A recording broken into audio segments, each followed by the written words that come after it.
শরীফকে হত্যাযজ্ঞে সহযোগিতা করেছে তারা এখন গলা ফুলিয়ে কথা বলে। ইতিহাস কেউ বিকৃত করতে পারবে না। 25শে মার্চের এই রাত্রে পাকিস্তান হানাদার বাহিনীর তাদের সেনাবাহিনী অপারেশন সার্চলাইট নাম দিয়ে রাতের অন্ধকারে ঝাঁপিয়ে পড়েছিল বাঙালিদের উপরে, ঝাঁপিয়ে পড়েছিল ঢাকা বিশ্ববিদ্যালয়, ঝাঁপিয়ে পড়েছিল জগন্নাথ বিশ্ববিদ্যালয়ে, রাজারবাগে, পিলখানায়, পিডিআরের, এবং তারা অসংখ্য মানুষকে তাদের হত্যা করেছে।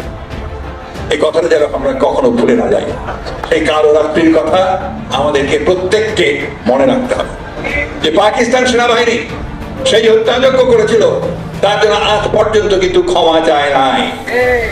গণহত্যা করেছিল, লক্ষ লক্ষ মানুষকে হত্যা করেছিল, তার জন্য পাকিস্তান এখন পর্যন্ত কিন্তু বাংলাদেশের কাছে ক্ষমা প্রার্থনা করে নাই।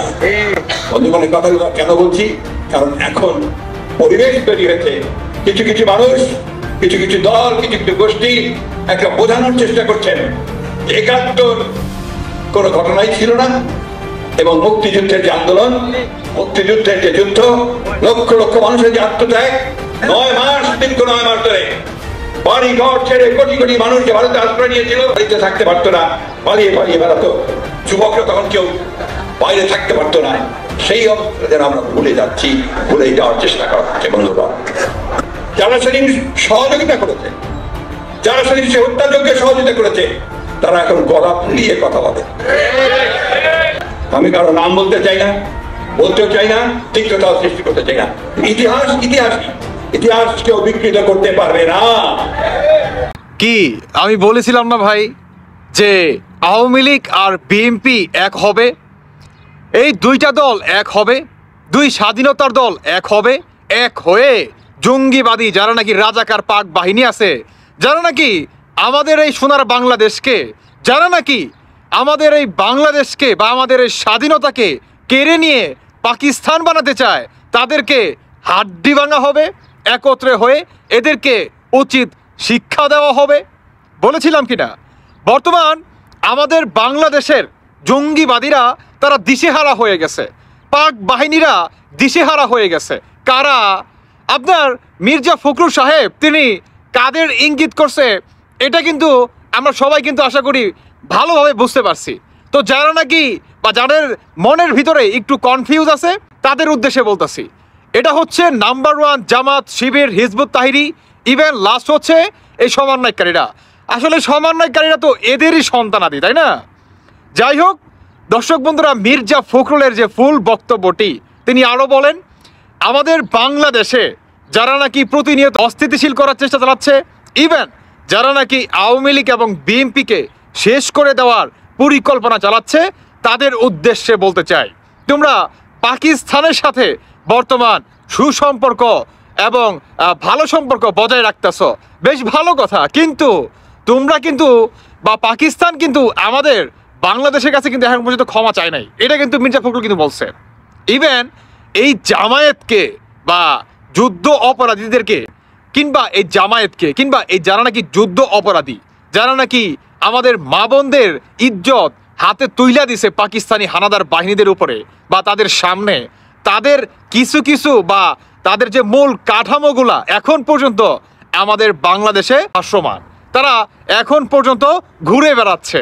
এটা কিন্তু স্পষ্টভাবে কিন্তু হংকার দিয়ে বলে মির্জা ফখরুল সাহেব। তিনি আরো বলে আমরা কিন্তু কোনো কিছু ভুলে যাই নাই। অতএব আমি আপনাদেরকে সাবধান করে দিতে চাই, যারা নাকি ৭১কে নিয়ে সমালোচনা করবে, যারা নাকি ২৪-এর এই গণ অভ্যুত্থানকে যারা নাকি ৭১-এর সাথে তুলনা করবে, তাদেরকে বলে দিতে চাই কখনোই এটা সম্ভব নয়। উল্টো দিকে এই দুইটা দলকে যারা নাকি সমালোচনার দ্বার প্রান্তে দাঁড় করাবে এবং যারা নাকি নিষিদ্ধ করতে চাবে, তাদের উদ্দেশ্যে বলতে চাই বাংলার মাটিকে বা বাংলার মাটিতে ঠাঁই দেওয়া হবে না।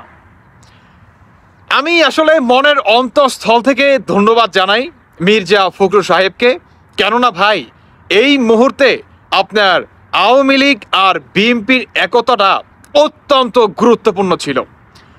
আমি আসলে কি বলে ধন্যবাদ জানাবো, ভাষা নাই, সত্যি বলতেছি। কারণ এই যারা নাকি যুদ্ধ অপরাধী আছে, যারা নাকি আসলে বাংলাদেশকে পাকিস্তান বানাতে চায়, যারা নাকি আমাদের এই সার্বভৌমত্বকে আপনার ছিনিয়ে নিতে চায়, যারা নাকি মা বোনদের ইজ্জতের বিনিময়ে আমরা যেই দেশটা পাইছি, এই দেশটাকে আমাদের হাত থেকে কেড়ে নিতে চায়, আমাদের কলিজা থেকে কেড়ে নিতে চায়, তাদের উদ্দেশ্যে এই কঠোর বক্তব্যটাকে আমি সাধুবাদ জানাই মির্জা ফখরুল সাহেবকে।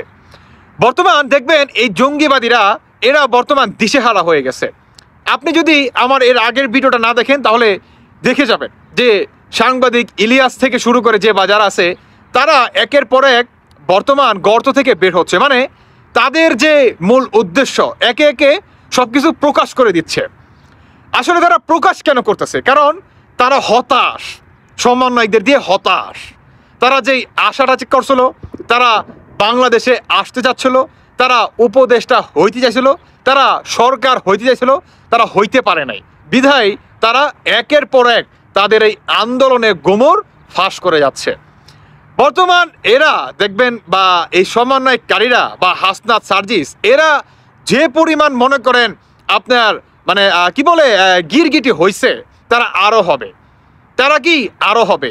কিছুদিন আগে বলছিল না যে আপনার আওয়ামী লীগ আর বিএনপি এক বা দুই সাপের এক বিষ? এখন কিন্তু বলে না যে দুই সাপের এক বিষ। কেমন? এখন তারা বলে যে সবাইকে একত্বপূর্ণতা হয়ে তারপরে নতুন বাংলাদেশ দেখতে হবে। তারা এখন এই কথা বলে। বিশেষ করে তারা মনে করেন শেখ হাসিনার ফাঁসি চায় এবং আওয়ামী লীগকেও নিষিদ্ধ করার পক্ষে না।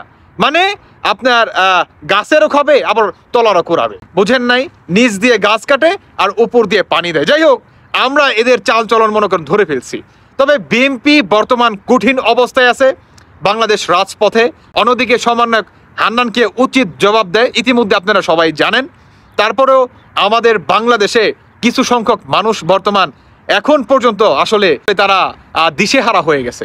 মানে তারা এখন পর্যন্ত বলতেছে ডক্টর ইউনূস আরো 5 বছর থাক, অন্তর্বর্তীকালে সরকার আরো 5 বছর থাক, আরো দীর্ঘমেয়াদী থাক। তারা আসলে বাস্তবতা মেনে নিতে চাচ্ছে না। কারণ তারা জানে বা যে যারা চাচ্ছে তারা হচ্ছে মনে করেন বাংলাদেশকে অস্থিতিশীল করতেছে এবং তারা এই অন্তর্বর্তীকালে সরকারের দ্বারায় তারা কোনো না কোনো দিক দিয়ে মনে করেন সুবিধার দিকে আছে। কিংবা এরা আপনার 5ই আগস্টে হয়তোবা সংখ্যালঘুদের উপর আক্রমণ করছে, হয়তোবা তারা মনে করেন আওয়ামী লীগের উপরে অত্যাচার চালাইছে, বিধায় তারা চায় এই অন্তর্বর্তীকালে সরকার আরো দীর্ঘমেয়াদীভাবে থাক। তারা চায় না যে বাংলাদেশে সুষ্ঠু একটা দ্রুত আকারে নির্বাচন হোক, তারা এটা চায় না। যাই হোক দর্শক বন্ধুরা, এই জামায়াতের শিক্ষা আমাদের বাংলাদেশে কিংবা যুদ্ধ অপরাধীদের সাজা আমাদের বাংলার মাটিতে অচিরেই আবারও পুনরায় প্রতিষ্ঠিত হবে ইনশাল্লাহ। দর্শক বন্ধুরা, বাকিটা আপনাদের ব্যক্তিগত মতামত অবশ্যই জানিয়ে যাবেন। ধন্যবাদ সবাইকে। আল্লাহ হাফেজ। আসসালামু আলাইকুম।